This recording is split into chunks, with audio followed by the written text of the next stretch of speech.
বিচার সংস্কার এবং এই দুর্নীতি প্রশ্নে আমরা কিন্তু বিন্দু পরিমাণ ছাড় দিব না। গণভোট বাতিল হয়ে যায় ফলে এই সময় সরকারেরও বৈধতা থাকবে। একদিকে তারা বলতেছে প্লট নিবে না, তারা গাড়ি নিবে না, কিন্তু তারা ঋণ খেলাপিদেরকে সংসদে নিয়ে গেল, ঋণ খেলাপিদেরকে তারা মন্ত্রিসভায় স্থান দিচ্ছে। এই নির্বাচন আপনি কোন সংবিধান অনুসারে করেছেন?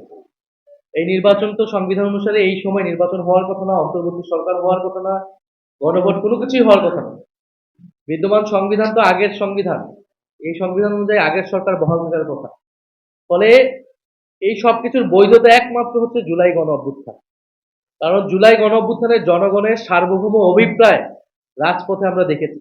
সেই অভিপ্রায় অনুসারেই কিন্তু আপনারা পরবর্তীতে সংস্কার কার্যক্রমগুলা হয়েছে।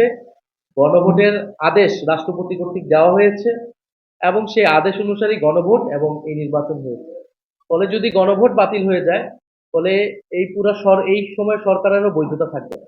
পরিবর্তন করা, যদি কারো বিরুদ্ধে কোনো স্পেসিফিক অভিযোগ না থাকে, সেই সেটআপ কিন্তু পরিবর্তন করা পক্ষে নাই আমরা, বরং সেটা পরিবর্তন করলে আমাদের মনে সন্দেহ তৈরি হবে যে বিচারকে প্রভাবিত করার কোনো চেষ্টা হচ্ছে কিনা।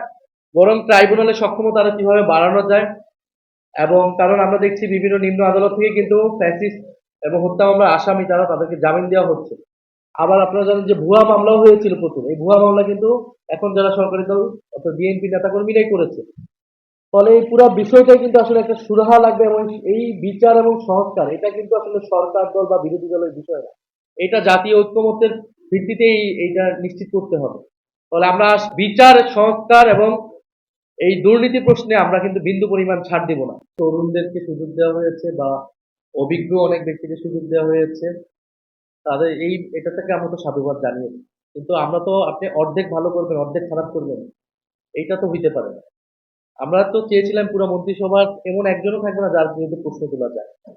তাহলে সেই জায়গা থেকে যাদের বিরুদ্ধে প্রশ্ন এসেছে আমরা তো সেটা যাতে পুনর্বিবেচনা করা হয়। কারণ না হলে এই মন্ত্রিসভা আসলে জনগণের যে আকাঙ্ক্ষা, দুর্নীতির বিরুদ্ধে যে অবস্থান, সেটা তো আসলে নিশ্চিত করতে পারবে না। কারণ আপনি দেখেন আরো এরকম কয়েকটা বড় বড় বাজেটের মন্ত্রণালয়গুলো দেওয়া হয়েছে বিভিন্ন ব্যবসায়ী এবং যাদের ঋণগ্রস্ত যারা, ফলে তারা তো এই মন্ত্রণালয়গুলো থেকেই দুর্নীতির এবং আর্থিক অসচ্ছতার কার্যক্রমগুলো করবে। একদিকে তারা বলতেছে প্লট নিবে না, তারা গাড়ি নিবে না, কিন্তু তারা ঋণ খেলাপিদেরকে সংসদে নিয়ে গেল, ঋণ খেলাপিদেরকে তারা মন্ত্রিসভায় স্থান দিচ্ছে। ফলে আপনি বৈধ সুযোগ সুবিধাকে অস্বীকার করে জনগণের সামনে সাধু সাজা হচ্ছে, কিন্তু অন্যদিকে কিন্তু ঋণ খেলাপি দুর্নীতিগ্রস্ত ব্যক্তিদেরকে বড় বড় বাজেটের মন্ত্রণালয় দেওয়া হচ্ছে যাতে সেই সকল মন্ত্রণালয় থেকে দুর্নীতির সুযোগ তারা পায়। আমাদেরকে এবং সরকারের পক্ষ থেকে আমাদেরকে যে চিঠি পাঠানো হয়েছিল সেই চিঠিতে ২টি শপথের কথাই বলা হয়েছিল, আমাদেরকে আহ্বান জানিয়েছিল ২টি শপথ নেওয়ার জন্য। আমরা সেই আহ্বানে গিয়েছি এবং আমরা আমাদের দায়িত্বটা পালন করেছি।